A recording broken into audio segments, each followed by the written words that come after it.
So, as of this recording, I have officially watched all of the mainline Saw movies up to the final chapter. And what I can say is that of all the possible heirs that could have replaced John Kramer as Jigsaw, it should have been Amanda. Hello. You don't know me, but I know you. I want to play a game. There is only one key to open the device. It's in the stomach of your dead cellmate. You better hurry up. Live or die. Make your choice. I'll explain that more as these reviews go on. Hello everyone, my name is Ryan Cam and welcome back to my road to Saw 10, where I'll be covering every Saw film in the Book of Saw in honor of Saw 10 coming out September 29th. I've already covered Saws 1 and 2, playlist link in the eye in the right hand corner if you would like to check that out. But for right now, it is time to dive into Saw 3. This was directed once again by Darren Lynn Bousman, and it was written for the screen by Leigh Whannell and James Wan, returning to the franchise for their final entry. Jigsaw is back, and he is on his deathbed. John Kramer, reprised by Tobin Bell, does not have much time left, and so he and his assistant Amanda, reprised by Shawnee Smith, kidnap a doctor named Lynn Denlin, who is very good at her job, but is traumatized by moments in her recent past. And basically, John Kramer needs brain surgery in order to alleviate pressure from his brain. They can't go to a hospital, so it's Dr. Denlin doing it in the world's dirtiest bathroom, in order to do so. And while all that is going down, there is a game going on involving a man named Jeff, played by Angus Macfadyen, and, well, he's been traumatized by moments in his recent past as well. These stories are connected, we just don't know until the bitter end. Up to this point, I had only seen Saw 1 and 2, so for these reviews, I am in uncharted territory. I had no real inkling of what I was expecting from these movies, although I had heard that the quality started to dip around this point. So at first I was like, okay, I hope these are at least watchable. So going into Saw 3, I didn't know what to think. And quite honestly, I enjoyed this movie a lot more than I thought I would. Is it better than 1? No. But, quite honestly, I think it's my third favorite of the series. It's better than I was expecting it to be. There are not one, but two main storylines going on in this movie. And in Saw 2, they definitely played around with this, with all the victims in Jigsaw's House of Horrors and Detective Matthews basically playing a game with Jigsaw on two different ends of a spectrum. Now in this movie, the two main plot lines are basically in pretty close vicinity to each other, and they're connected. We just don't know how, at least until the end. At first, when this was going on, I was like, all right, this is fine and all, but I prefer one over the other. I was more invested in the Jigsaw, Amanda, Dr. Denlin stuff, and not so much on the Jeff stuff. I like Angus Macfadyen as an actor. I think he has been good in many things. But when I was going into it, I feel like they were just having a game because, well, it's Saw, and so a game must be played. And at first, I was like, this dude is just sort of here. Like, why? But as I said in the first Saw review, nothing Jigsaw ever does is random. So there is a connection there.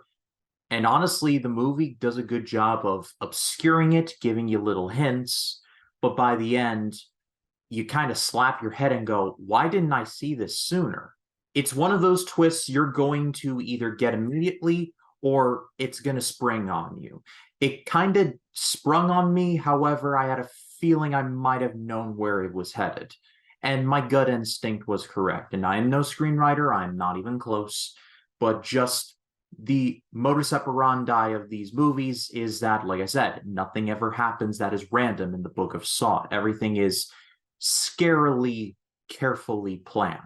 And that goes double for this movie. I've already brought up Tobin Bell, Shawnee Smith, and Angus Macfadyen in this review. However, I want to bring up Bahar Sumek. I hope I'm saying the name right. She plays Dr. Denlin, and she was quite good. She sells the trauma that she's going through pretty well while also being competent at her job. She's basically like Dr. Gordon or Detective Matthews in Saw 1 and 2, respectively. These broken people who their personal lives are deep in the red, but their professional lives are deep in the black. They're very good at what they do, but they suck outside of work. And it's not really their own fault. It's just through a combination of events, they've just checked out of life. And it's kind of sad to see. And prime territory for Jigsaw and his motive of you're going to be grateful for your blessings no matter what. School of thought. It's like the perfect prey. Initially, Darren Lynn Bousman didn't want this movie to have a big twist ending. He and Leigh Whannell and James Wan wanted to make this movie more of a surrogate father, surrogate daughter story. We learn in the later movies that John Kramer was going to be a father, and well, that didn't necessarily work out for him. So he kind of sees Amanda as kind of a daughter he never had, and I'll talk more about that in the later movies. But I really thought that Shawnee Smith did a really good job in this. She has some great moments here. Honestly, some of her best work in these movies. She is penciled in to be the heir to Jigsaw. However, she is not taking that distinction super duper well. And well, let's just say she's falling into some pretty bad habits. Old habits die hard and all of that. This movie had the biggest budget of the entire series so far at a whopping $10 million. And honestly, it felt like it was made for twice that. There is a lot of really good stuff here visually. There is a scene in this movie where Dr. Denlin performs brain surgery with just again, super dirty bathroom that they're all in, and basically a table saw and very crude tools and materials. Even more than any of the traps, this legit grossed me out because I was just sitting there thinking, there's not enough alcohol in the world to make this room clean, like even close to clean. And yet here's Dr. Denlin performing this procedure super crudely with this shotgun collar around her neck, meaning that if John Kramer dies, then she dies. These shotgun shells will basically blow her face off. And so it's up to her to get this swelling in John Kramer's brain down. And all she has is the tools that she has. It's such a great scene, and visually it's almost too good to be true. I'm sure CGI was used here. I'm almost sure of it. However, it doesn't change the fact that for a $10 million budget, it looked scarily good. I have seen worse movies visually this year, The Flash, bless myself, that have had worse effects for budgets that are 10 times that. This is one of the longer Saw entries at 1 hour and 48, and honestly, it didn't really feel that long. The pacing in the movie is quite good. The movie does a good job of keeping you focused on the relevant parts of both on both the Jigsaw stuff and the Jeff stuff. And by the end, they start here, but eventually they meet in the middle.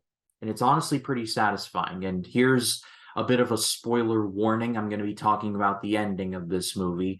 You have been warned, but go check the movie out. Basically, Jeff and Lynn Denlin are husband and wife. They both lost their son when he was run over by a car. As a matter of fact, one of the victims in the game, Jigsaw's game, or actually Jigsaw and Amanda's game to be more specific, is the man who ran over the little boy. Among the other victims is the citizen who witnessed it and did nothing, and the judge who only sentenced the perpetrator to 6 months in jail. And so it's all connected. And their traps are very tailored to their role in this crime.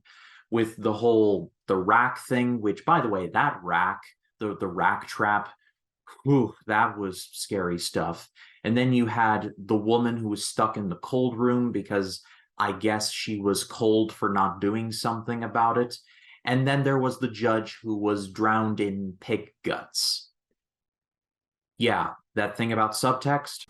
I know writers who use subtext, and they're all cowards. And at the end of the day, I'm going to give it a great rating.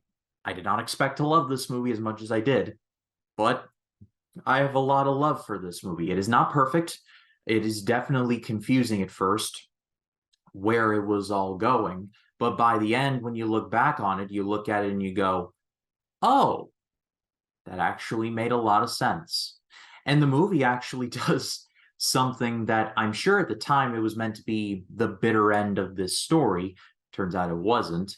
Turns out, well, again, spoiler warning, John Kramer dies at the end. Jeff slices his throat with a table saw because, well, you couldn't have a franchise called Saw without someone being taken out by a saw. I mean, come on, what are we doing?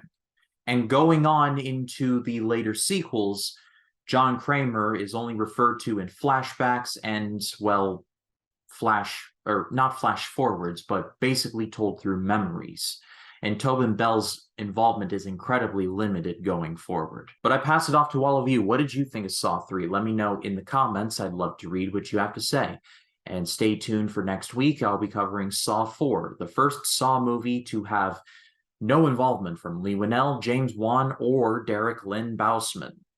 It's going to be real interesting. But if you liked the video, leave a like, subscribe to the channel, click the bell to allow notifications, so when a new video drops, you'll be the first to know about it. My name is Ryan Cam, and I'll see you in the next one.